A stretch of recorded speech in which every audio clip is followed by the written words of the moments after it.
सारे संपूर्ण शास्त्र ऐसा कहते हैं कि वह भव सागर से पार हो जाती है।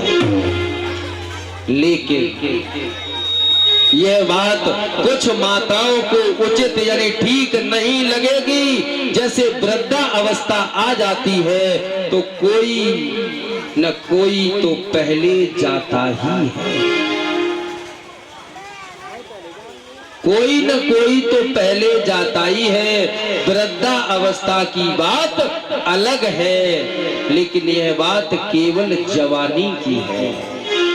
पूरा जीवन यदि व्यतीत कर लिया है तो ऐसा जरूरी नहीं है कि जो बूढ़ी अम्मा है वो ही पहले जाए, बाबा भी जा सकते हैं। वैसे कायदा ये कहता है कि पति के सम्मुख यदि पत्नी का स्वर्गवास हो जाए तो उसका कल्याण हो जाता है। वसुदेव ने जब फिर समझाया कि भैया आप जो कहो हम वो करेंगे, लेकिन मारो किसी को मत। बात तय हो गई कि तुम चलो कारागार में और जो संतानें हों वो हमारे पास लाना, हम उनका कल्याण करते जाएं। बात तय हो गई, कारागार में बंद कर दिए। पहली संतान हुई, वसुदेव जी अपने साले साहब यानी कंस के यहाँ लेकर के आए दरबार में। कंस ने देखा कि इससे हमें कोई भय नहीं है, संतान वापस कराते हैं। संतान जैसे ही वापस की कंस ने, देव ऋषि नारद जी का आगमन हो गया। नारद जी आए, नारद जी ने कहा कहो संतान वापस क्यों कर दी? कि हमें 8वें से भय है, पहले से नहीं। नारद जी ने परीक्षित जी महाराज एक पुष्प लिया हाथ में जिसमें 8 पंखुड़ी थी और कंस के सम्मुख यूं कर दिया। उन्होंने कहा कि ये बताओ इसमें कौन सी पंखुड़ी पहली है और कौन सी 8वीं है? नारद जी गिनवा रहे हैं कंस को कि देखो इधर से गिनो राजन, 1 2 3 4 5 6 7 8, ये 8वीं हो गई। अब इधर से फिर गिनो 1 2 3 4 5 6 7 8, इधर से गिनवाएं तो ये 8वीं हो जाए, उधर से गिनवाएं तो पहली 8वीं। कंस चक्कर में पड़ गए। कंस ने पुनः उस बच्चे को बुलवाया और उसका गोविंदाय नमो नमः कर दिया। एक एक करके 6 संतानों का हनन कंस ने कर दिया। 7वें में बलराम आ रहे हैं। भगवान नारायण ने अपनी योग माया को आदेश दिया कि तुम जाओ देवकी के उदर से ले जा करके रोहिणी के उदर में ये गर्भ स्थापित कर दो। योग माया ने ऐसा ही किया। अब 8वें में भगवान स्वयं आ रहे हैं। क्यों? जब जब होई धर्म के हानि, बाढ़े असुर अधम अभिमानी।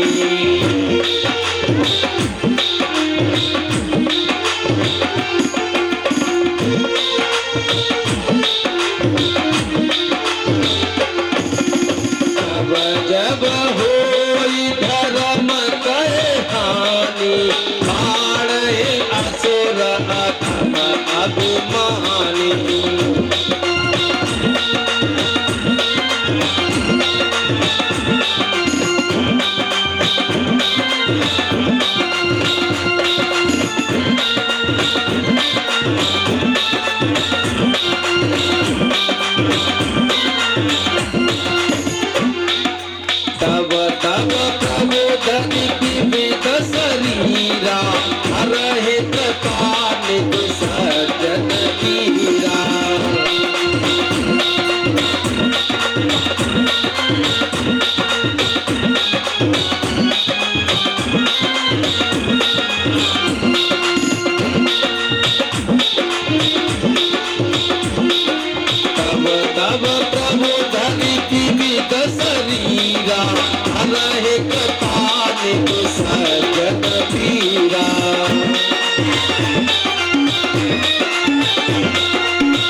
धर्म का हास्य होता है, अधर्म बढ़ जाता है, तो प्रभु का प्राकट्य होता है। क्यों?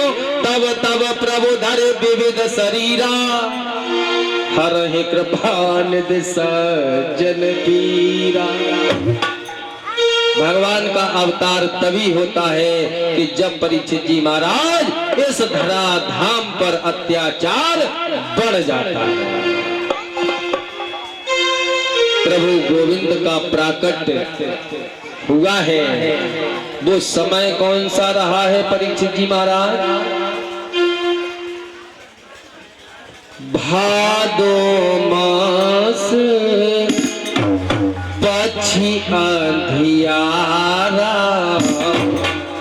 नखत रोहिणी दिन बुधवारा।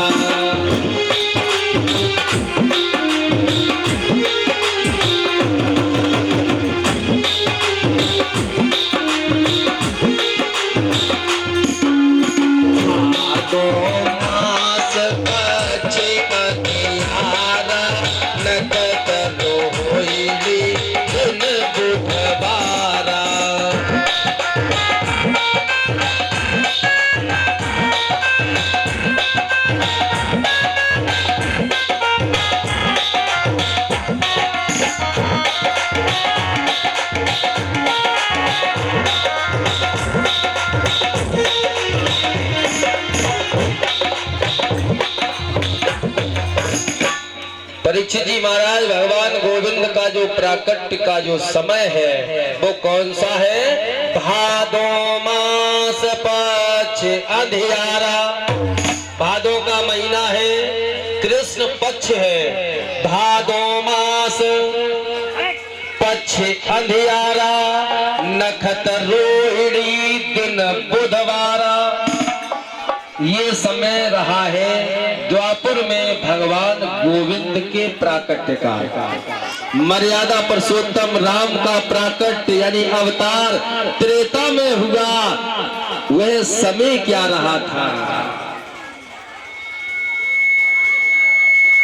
नौमी मास, नौमी तिथि है।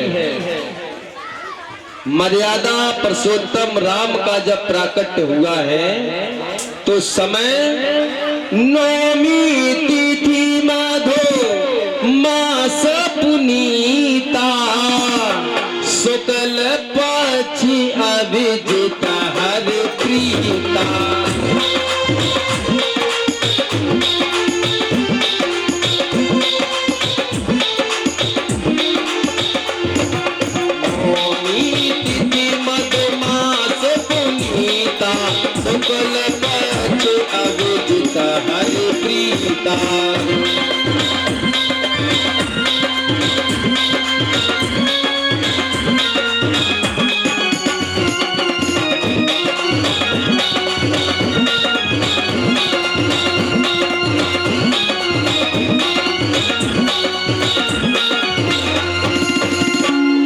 भगवान राम का जो प्राकट्य हुआ वो नौमी तिथि मधुमास पुनीता। नौमी तिथि मधुमास यानी चैत का महीना, शुक्ल पक्ष तिथि नौमी है और समय क्या है? मध्य दिवस नहीं शीतन घामा। दोपहर का समय है मध्य दिवस। मध्य का मतलब बीच और बीच का मतलब दोपहर का समय। न अधिक धूप है न सर्दी है। मध्य दिवस न शीतन घामा, प्रगति अखिल लोक सुख धामा। भगवान राम का प्राकट्य हुआ वो समय ये रहा और भगवान गोविंद का जो प्राकट्य हुआ है वो समय है भादो मास पक्ष अंधियारा, नखत रोहिणी दिन बुधवारा। मर्यादा पुरुषोत्तम राम का अवतार दिन के समय दोपहर में और भगवान गोविंद का अवतार रात्रि के समय और ठीक 12 बजे। आधी रात का समय, उधर नौमी तिथि है और इधर अष्टमी तिथि है। 9 पूर्ण होता है, 9 के बाद आगे गिनती नहीं है परीक्षित जी महाराज, और 8 के बाद एक शेष रह जाती है नौमी। और भगवान राम पूर्ण है, भगवान गोविंद भी पूर्ण है, लेकिन भगवान राम के अंदर एक विशेषता, वो मर्यादा पुरुषोत्तम श्री राम, उनके अंदर मर्यादा, भगवान गोविंद के भी अंदर मर्यादा है, लेकिन इनकी मर्यादा संतों को ज्ञात हो जाती है। भगवान गोविंद जब माँ के उदर में आए हैं तो बहुत सुंदर वहां भाव बन गया है। जा दिन ते हरि कर वही आए, सकल लोक सुख संपत्ति छाए।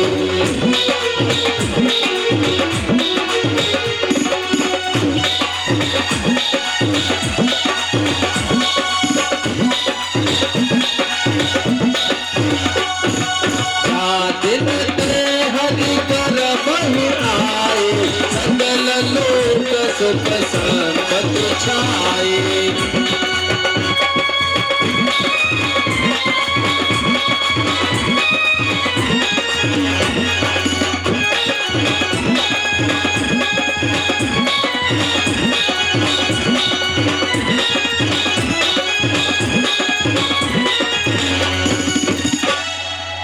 जिस दिन से हरि का अंश माँ के उदर में आया, माता पिता दोनों के चेहरे पर लाली माँ आ गई, यानी चेहरा प्रसन्न रहने लगे। उसी का चेहरा अप्रसन्न रहता है माता जी जो भगवान से दूर रहता है। जितना भगवान के करीब होगा उसका चेहरा उतना ही खिला हुआ यानी प्रसन्न होगा, क्योंकि भगवान के करीब होगा तो किसी का भय नहीं होगा।